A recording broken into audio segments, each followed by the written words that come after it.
Qué importante es el tema que estamos tratando, hermanos. Algunos tal vez van a pensar que es un tanto repetitivo, pero créanme que aunque vuelva a tocar el tema, no le diré yo justicia al pasaje, tal como debe tomarse, debe tratarse este tema, debe insistirse este tema del pecado, este asunto del pecado. Es una de las cosas que más nos agobian a los cristianos, al Hijo de Dios. Es ese mundo de maldad que impera en el ser humano, en el hombre y aún en el cristiano. Hemos tratado de resolver esta pregunta: ¿qué tanta potencialidad de pecado hay en el Hijo de Dios? Pues toda. Todos nosotros podemos pecar igual que cualquiera, vaya, que no conoce al Señor. Y esta es una gran verdad, y nos aterra, nos preocupa, nos molesta. Oh, qué día tan glorioso va a ser aquel en que cuando venga nuestro glorioso Salvador, erradique completamente el pecado de nosotros y el pecado no nos asedie más. Sin embargo, la palabra de Dios nos dice que hay victoria sobre el pecado. El cristiano es victorioso sobre el pecado. Romanos 6:14, el apóstol Pablo ahí nos dice que el pecado no se enseñoreará de nosotros, porque ya no estamos bajo la ley, sino bajo la gracia. Hay poder en la gracia para vencer el pecado. Yo estoy aquí para decirle que usted ha sido libertado ya de la esclavitud del pecado, y usted en Cristo y con su gracia se puede vencer al pecado. Yo me estoy tomando este pasaje aquí, este tramo de la palabra de Dios en Santiago 1 para advertirle de la peligrosidad del pecado. Y de hecho, pues hacerlo conmigo mismo también. Esto tiene que ver con todos nosotros, a todos. Les voy a compartir hoy el proceso y resultado del pecado. Tiene su proceso el pecado en el Hijo de Dios. No es algo que sucede así accidentalmente. El pecado no es algo que de momento pasa y ya. Quiera Dios que la advertencia de esta mañana nos prevenga para no caer víctimas de los estragos del pecado mismo y sus estragos. O puede hacer tanto daño al Hijo de Dios, puede hacer demasiado daño. Y todos podemos ser víctimas de este principio de maldad que impera en aquellos que no conocen a Dios. Obvio, ellos sí son sujetos al pecado, no tienen cómo defenderse de él. En vano está el consejo que yo les pueda dar. Si usted no conoce a Dios, si usted no tiene a Cristo en su vida, si usted no goza de la bendición de la gracia de Dios en su vida, si usted no goza de un alma regenerada, si usted no ha nacido de nuevo, en vano está que yo le diga: ay, cuídese del pecado, no haga esto, no haga aquello, no haga lo otro, porque pues de nada le va a servir. Yo le digo que usted se prevenga y que usted ame a Dios y que usted obedezca. Usted no tiene los recursos con que defenderse. Usted es víctima del pecado, y el pecado y el diablo y el mundo van a hacer con usted lo que quiera, porque usted no tiene con qué defenderse. El cristiano sí, porque goza de una nueva criatura que no es vencida por la maldad. Esta ama a Dios y esta quiere hacer la voluntad de Dios. El que no conoce al Señor, pues todo lo diferente. Miren cómo Pablo habla del gran cambio que un día tuvimos. A los Efesios les dice, y Él os dio vida a vosotros cuando estabais muertos. O sea, aquel que está muerto no puede hacer otra cosa, no puede hacer nada.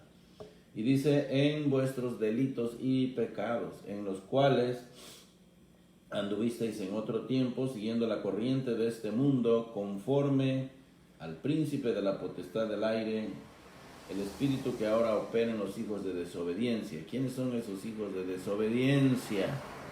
Aquellos que no conocen al Señor. Entre los cuales también todos nosotros vivimos en otro tiempo. ¿Ven? Hechos del mismo material. Y todos nosotros nacimos así, infectados de este virus, que es aún más dañino y más mortal que el que está quitando la vida de la gente hoy en el mundo. Entre los cuales también todos nosotros vivimos en otro tiempo, en los deseos de nuestra carne, los deseos de nuestra carne, haciendo la voluntad de la carne y de los pensamientos, y éramos por naturaleza hijos de ira, lo mismo que los demás. Ahí estuvimos nosotros, y ahí están todavía aquellos que no conocen al Señor. Entonces, por demás que les digamos, pórtense bien, hagan las cosas bien, tengan cuidado con el pecado, no sea que les vaya a vencer, no, ellos ya están vencidos, están allí y necesitan acudir a Cristo. Si usted es uno de ellos y me está escuchando, hágase un gran favor, vaya usted a Cristo y dígale que perdone todos sus pecados, entréguele su vida y pídale que le dé un nuevo ser, que usted pueda nacer de nuevo, que lo regenere, que le dé el nuevo nacimiento. Y usted, una vez que haya nacido de nuevo, todo esto lo va a poder poner en práctica, porque usted gozará con la presencia del Espíritu Santo en su vida, y Él es el que le va a dar el poder para vencer a este mundo de maldad. Bueno, voy a hacer hincapié otra vez en el versículo 15 que dice, entonces la concupiscencia después que ha concebido, da a luz. ¿Se acuerdan que hablamos del versículo 14 donde dice que nosotros somos tentados de nuestra propia concupiscencia? Que nosotros tenemos ese pecado ya en nosotros, esa maldad ya está en nosotros, esos malos deseos ya están en nosotros. Y somos atraídos y seducidos, somos cazados por nuestra propia concupiscencia, por nuestro propio pecado, diciéndolo en otras palabras, que mora en nosotros. Nos está continuamente, nos está seduciendo. Hablamos de que Pablo usa aquí un término de pesca, en donde se habla de cómo el pescador pone la carnada, escoge la carnada que va con la clase de peces que quiere agarrar. Los pescadores son muy hábiles para ellos, ellos saben qué tipo de carnada necesita cada clase de pescado. Hay un pez grande a veces de 5 o 6 kilos que agarran allá en mi tierra, en el río Papaloapan, y es muy sabroso, es grande, su carne es muy deliciosa. Y los que lo atrapan saben que ese animal le encanta comer una fruta que se llama capulín, es una fruta muy dulce que se da allá, árboles que hay por todos lados, y también se dan a la orilla del río. Entonces ahorita precisamente en esta temporada el capulín madura y empieza a caer en la orilla del agua. Ese animal lo busca mucho, entonces los pescadores saben, como le encanta tanto, se lo ponen al anzuelo, y cuando lo ve ese animal se aboraza, se va atrás de él, y cuando se da cuenta ya está ensartado en el anzuelo. Hay otro fruto que le encanta bastante, se llama higo silvestre, y este fruto viene de un árbol grande que se da allá, también hay mucho a la orilla del río, le llaman ceiba también, es un higo que tanto le gusta al murciélago como a ese pez, y con eso lo atrapan. Bueno, Satanás sabe, es un tremendo pescador y sabe qué cosas nos agradan a nosotros, y por ahí nos está constantemente tentando. Pero en este caso no hablamos nada más de Satanás haciendo uso de la clase de carnada que nos gusta, sino que nuestra propia carne nos seduce. Nuestro propio pecado, nuestra propia maldad está constantemente tentándonos, seduciéndonos, y eso viene de nosotros, de dentro de nosotros, porque con ello nacemos. Entonces hablamos aquí del proceso, dice, entonces la concupiscencia, después que ha concebido, da a luz el pecado, y el pecado siendo consumado, da a luz la muerte. Bueno, el hermano MacArthur comenta lo siguiente al respecto. El pecado no es algo que sucede de momento, es el resultado de un proceso, concebir y dar a luz. Habla de un proceso físico de la concepción del nacimiento. Santiago personifica la tentación y muestra que puede seguir una secuencia similar y producir pecado con todos sus resultados mortíferos. Ahí termina su cita. Santiago personifica la tentación y muestra que puede seguir una secuencia similar y producir pecado con todos sus resultados mortíferos. El pecado siempre trae consecuencias, trae su paga. Y la Biblia dice que la paga del pecado, el salario del pecado es la muerte. Así como cuando alguien va a trabajar una semana y después de esa semana recibe su salario, es lo justo, va a recibir lo que merece por el trabajo que hizo toda la semana. De la misma manera, cuando nosotros nos atrevemos a pecar, vamos a tener nuestra paga, vamos a tener nuestro sueldo, nuestro salario, y será el justo. Y el justo salario del pecado es la muerte.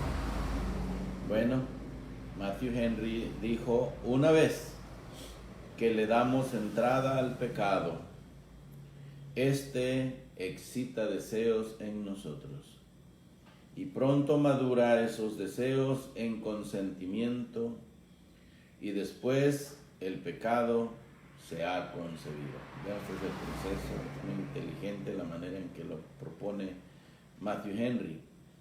Otra vez lo digo, una vez que le damos entrada al pecado, esta es la cosa, darle entrada. ¿Y por dónde entra? Por la vista, entra por los sentidos, entra por el oído, entra por la vista. Dice, y una vez que le damos entrada al pecado, este excita deseos en nosotros y pronto madura esos deseos en consentimiento, y después el pecado se ha concebido. Aunque el pecado exista en la mente como un embrión, y una vez que se desarrolla ese embrión en su debido tamaño, llega a la concepción. Escuche esto, aunque el pecado exista en la mente como un embrión, y una vez que se desarrolla en su debido tamaño, llega a su ejecución. Bueno, ahí ven ustedes el caso de una mujer que se embaraza, ya está embarazada, de tarde que temprano va a tener un baby, va a tener un bebé. Y a veces en son de WhatsApp decimos, pues nada más está un poquito embarazada. No se espante, ni siquiera se le nota, porque solamente está un poquito embarazada. Bueno, aunque esté un poquito embarazada, la realidad es que ya está embarazada. Y eso va a seguir su proceso. El bebé va a seguir creciendo, va a seguir creciendo en su vientre por 9 meses. Y una vez que llegue a su madurez, ese embrión, ¿verdad?, se convierta en un bebé ya bien desarrollado, va a tener dolores de parto esa mujer y va a dar a luz un bebé. Esta es la idea aquí, mis queridos hermanos. Y el consejo aquí es evitar que comience ese embarazo. Evitar que se dé ese embarazo, que comience. Una vez que entra en estado embrionario el pecado, mira, va a suceder, va a nacer y las consecuencias serán terribles. Muchos subestiman el poder de mal que tiene el pecado. Pero pecar no es nada sabio, no es nada bueno. Es algo de lo cual debemos tomar conciencia y debemos correr, debemos huirle. Tal comienzo de pecado en la mente debe ser detenido inmediatamente. Cuando se atraviesa un pensamiento, ay, cuidado, una mirada de filtreo, un pensamiento de lujuria, de deseo pecaminoso, carnal, con alguien que no es nuestro cónyuge, una mirada coqueta, traviesa, considerando la posibilidad de pecar. Entonces pensamos que vamos a escapar. Les hablaba del jugar con esa víbora tan enorme y pensar que si le tocamos la cabeza jugando con ella no nos va a pasar nada. Sí nos va a pasar, el pecado nos va a atrapar. Y una vez que ya esté allí en estado embrionario, ya solamente será cuestión de tiempo. El apóstol Pablo recomendó a su hijo espiritual Timoteo en su segunda epístola, capítulo 2, versículo 22, le dijo: huye de las pasiones juveniles, huye, Timoteo. No te enfrentes a ellas, no tengas esa osadía de querer enfrentarte a la lujuria, a esas tentaciones juveniles. Timoteo era un hombre joven, era un hombre soltero, y bueno, se deduce que debió ser un hombre apuesto. Decía el hermano Conrad Murrell, un gran predicador que ya está con el Señor, que él opinaba que los siervos de Dios mejor deberían ser feos. Bueno, no sé si puedo estar totalmente de acuerdo con el hermano Conrad Murrell, pero a lo mejor tenía algo de verdad en eso, porque qué peligro cuando la persona es tan atractiva y está al frente de la obra de Dios, ¿verdad? El misionero, el pastor y sobre todo soltero. Probablemente debe haber sido el problema de Timoteo. Su mamá era judía y su padre era griego, una mezcla de razas ahí muy interesante. Timoteo le tiene que decir: Timoteo, a las muchachas trátalas como si fueran tus propias hermanas, trátalas con decencia, ten cuidado, y cuando venga la tentación y se te venga algo a la mente, Timoteo, sal huyendo. Como dice el dicho vulgar, ¿verdad? Más vale aquí corrió que aquí quedó. Sal huyendo, que te digan cobarde, pero sal huyendo, porque hay más hombría en aquel que se controla a sí mismo y aquel que sale huyendo que aquel que toma una ciudad. Hay que hacer uso de prudencia, hay que ser sabios. Y bueno, pues Pablo recomendó a Timoteo: mejor sal huyendo. Bueno, de nuestro propio pecado debemos huir, especialmente cuando éste se manifiesta en la lujuria. Fíjense que el mismo Santiago, allí en el capítulo 4 de su epístola, estamos meditando, en el capítulo 4, en el versículo 7, Santiago nos muestra un gran secreto aquí, que Spurgeon lo hizo bastante visible en un comentario en uno de sus devocionales. Él hace notar las palabras de Santiago. Dice que podemos resistir al diablo, al mismo diablo lo podemos resistir y él huirá de vosotros. Así dice Santiago 4:7, resistid al diablo y él huirá de vosotros. Pero no habla así del pecado, ¿no? Podemos resistir al diablo y él huirá de nosotros, pero no así con la lujuria. Santiago no habla así de la lujuria, ni ninguna otra parte del Nuevo Testamento nos hace notar Spurgeon que podemos hacer lo mismo con la lujuria. No lo lograremos. Si la enfrentamos, seremos víctimas de ella.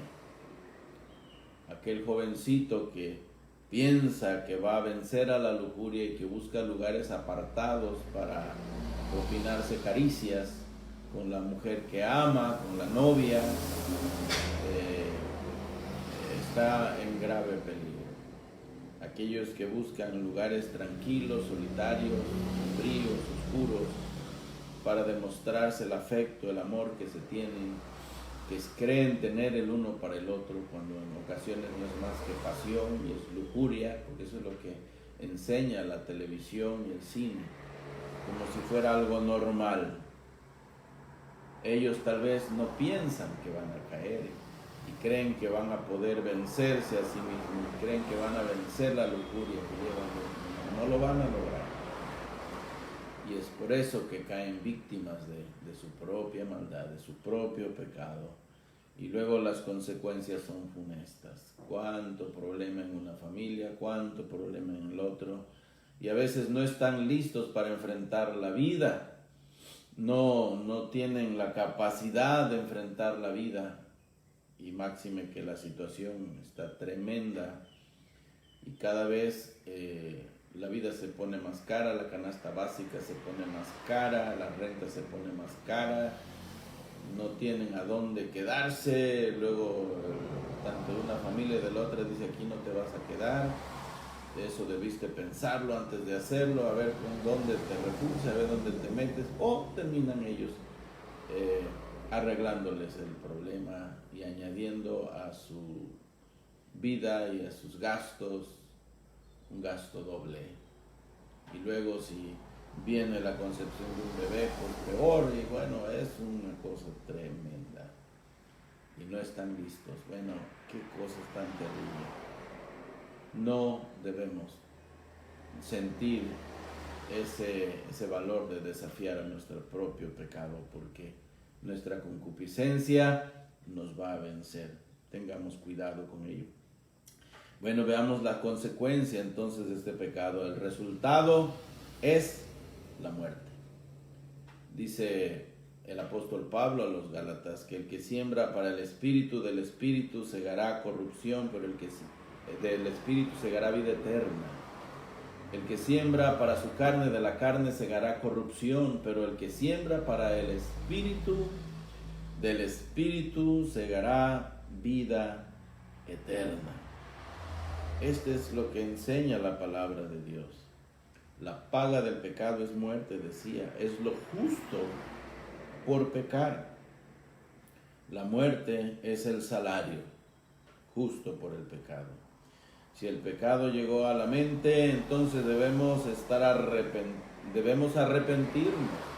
Una vez que llega ese pensamiento incorrecto, hay que reprenderlo inmediatamente. Hay que orar y decirle, Señor, necesito tu ayuda. Ayúdame, Señor, para no pecar contra ti. Cuando era joven, esta era mi petición. Le decía, Señor, yo no quiero pecar contra ti. Quisiera salir ileso de mis estudios. Me estoy preparando para servirte, Señor. No permitas que vaya yo a pecar contra ti de una manera tan grosera que al rato tenga que huir avergonzado y tenga que abandonar mi preparación para no servirte más. Y hermanos, el Señor oye esas peticiones. Son peticiones que a Él le gustan. Cuando Él ve que tú quieres abogar por la santidad y quieres ser santo, quieres ser limpio en tu conducta, y no quieres llegar al altar con la conciencia inmunda, sucia, sintiéndote culpable de estar ahí delante del altar diciendo que haces tus votos ahora sí y que vas a ser fiel y que te vas a mantener puro, pura en el matrimonio, cuando los dos ya se ensuciaron y tienen la mente, la conciencia sucia, saben que han pecado y se sienten mal. Si no quieres llegar así al altar, cuídate, joven. Y si no quieres tener la conciencia sucia en tu matrimonio, de haber quebrantado tus votos de lealtad hacia tu pareja delante de Dios y de sus santos ángeles y delante de su iglesia, más vale que reprendas ese pensamiento que se te acaba de atravesar y pidas perdón al Señor. Es lo que debemos hacer, inmediatamente reprender ese pensamiento, pedir a Dios de su gracia para no pecar contra el Señor. Hay que hacer uso de la palabra de Dios para ello, hay que hacer uso de la oración. Recuerda lo que dice el salmista: en mi corazón he guardado tus dichos para no pecar contra ti. Oh, hermanos, el pecado es un virus mortal, es terrible, y la paga del pecado es la muerte. Así que si el pecado llegó a la mente, debemos arrepentirnos y abandonarlo antes que sea demasiado tarde. Ezequiel dijo en una expresión así ya de desesperación, seguramente: ¿por qué moriréis, oh casa de Israel? ¿Por qué moriréis? Y lo mismo puedo decir en este momento. ¿Por qué has de ser víctima del pecado? Cuando dice el apóstol Pablo que puedes escapar de él, de su poder, porque así lo dice en Romanos 6:14, el pecado no se enseñoreará de nosotros, ya no tiene por qué.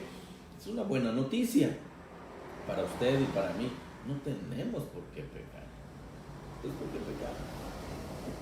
¿Por qué lo hacemos? ¿Por qué permitir ese pensamiento inmundo?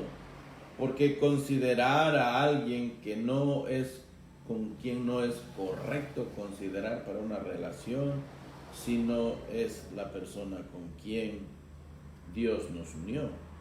Dios no tiene placer en la muerte del pecador, dice la palabra, sino en que se arrepienta y viva. Él no quiere lastimarte, Él no quiere usar la vara necesariamente. Si no es necesario, no la quiere usar. ¿Para qué provocar la vara de Dios? Entonces el pecado y la miseria nos la ganamos nosotros mismos. Esa es una gran verdad. Esto va a dar su fruto.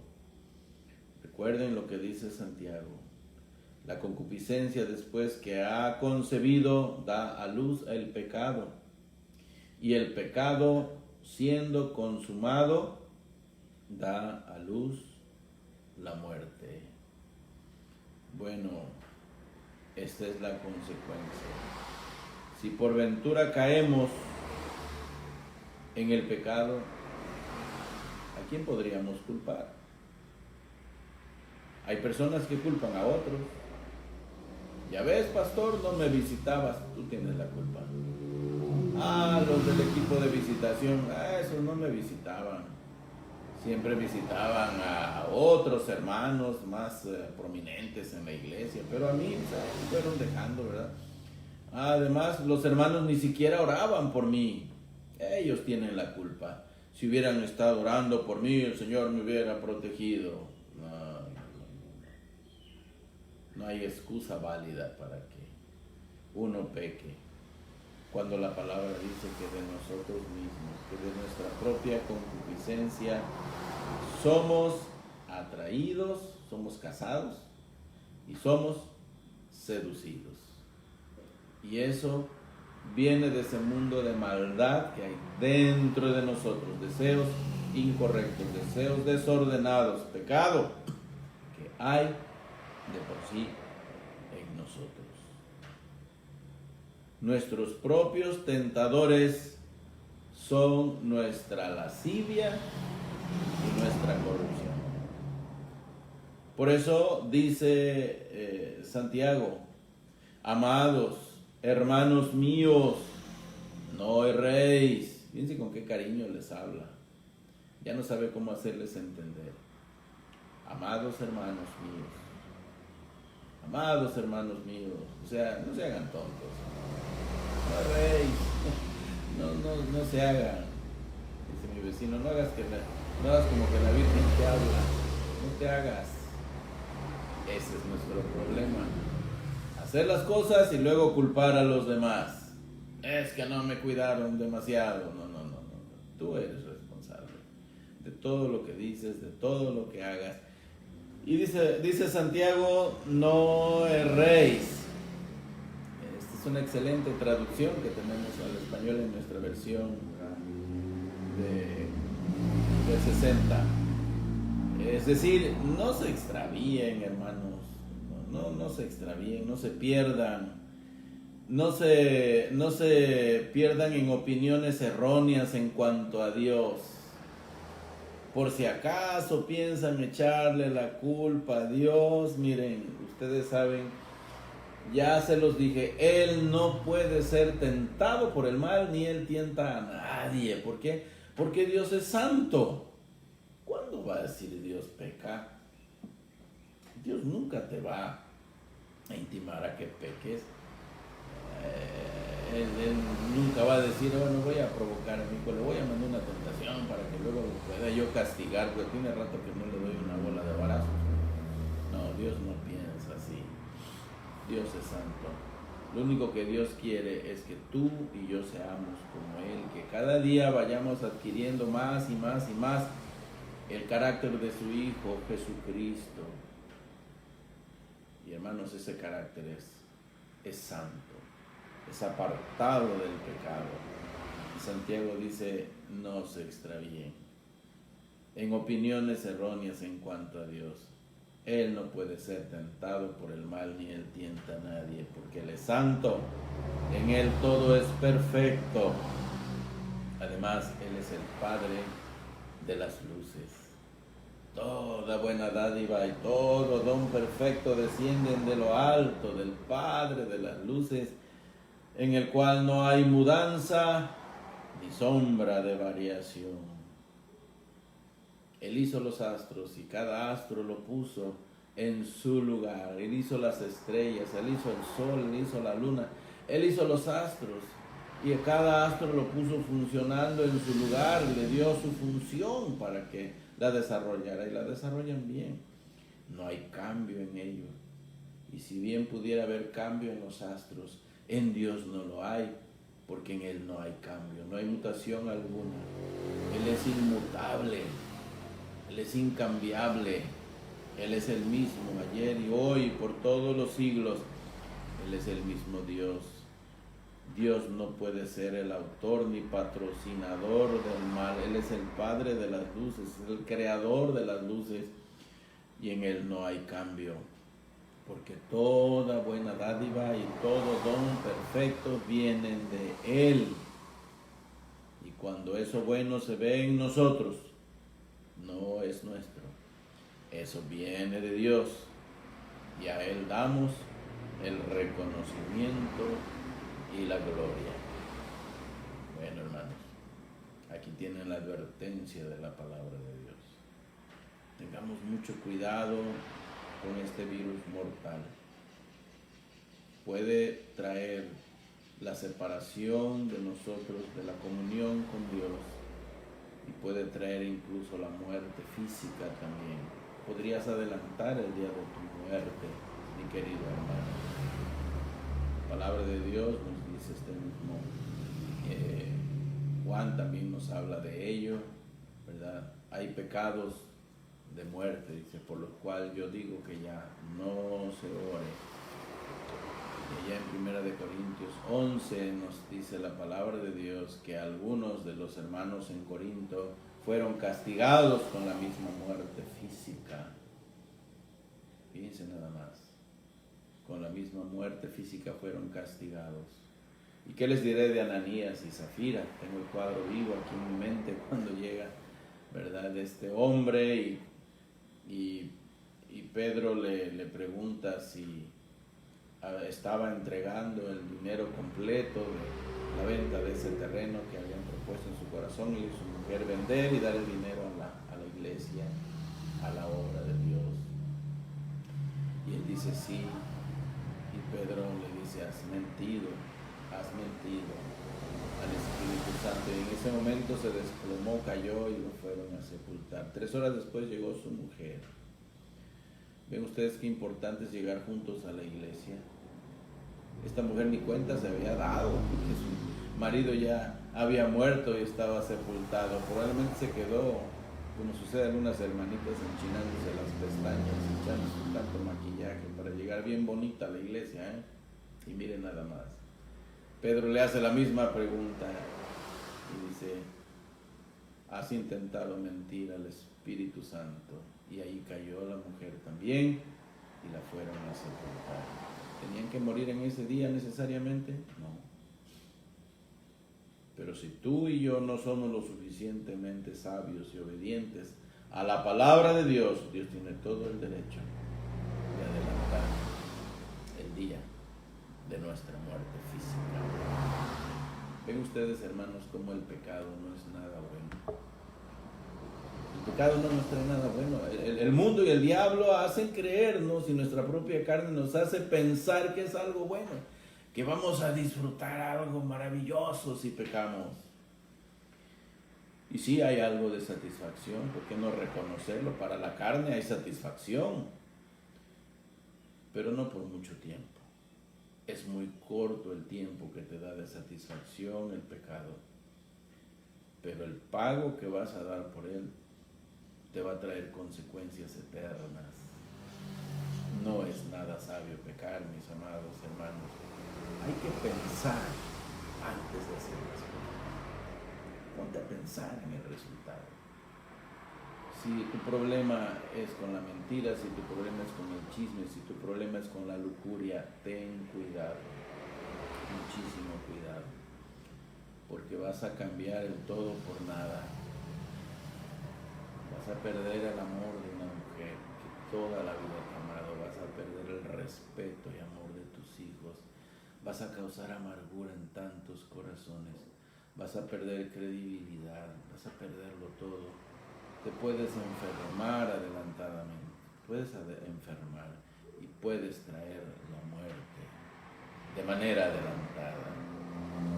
Puedes envejecer tu cuerpo antes de tiempo. La palabra de Dios dice que el que peca de cualquier otra cosa, fuera de su cuerpo peca, pero el que adultera, dice Pablo, contra su propio cuerpo peca. Ojalá que esto nos haga pensar, ojalá, porque hay gente que se deja llevar por sus emociones. Ay, mira nada más. Y hombres, ¿verdad?, que se sienten machotes. Ay, además estoy bien guapo. Mira tu guapura a dónde te va a llevar. Mira tu machismo a dónde te va a llevar. Va a destruir tu vida, va a destruir la vida de mucho. Vas a lastimar a la obra de Dios, vas a lastimar a tu esposa, vas a lastimar a tus hijos, vas a hacer un desastre y vas a recibir tu paga. Que Dios tenga misericordia de nosotros y nos libre de pecar contra Él de tal manera. No pensemos tanto en lo que va a venir sobre nosotros. Pensemos en cómo vamos a insultar la gloria de nuestro Dios. Él no se merece tal insulto, porque Él ha sido solamente bueno para con nosotros, y a Él le debemos todo el respeto, toda la honra y toda la gloria. Hasta mañana, hermanos. Que Dios les bendiga grandemente. Pronto, día de mañana, si Dios lo permite, nos estaremos viendo otra vez. Hasta luego.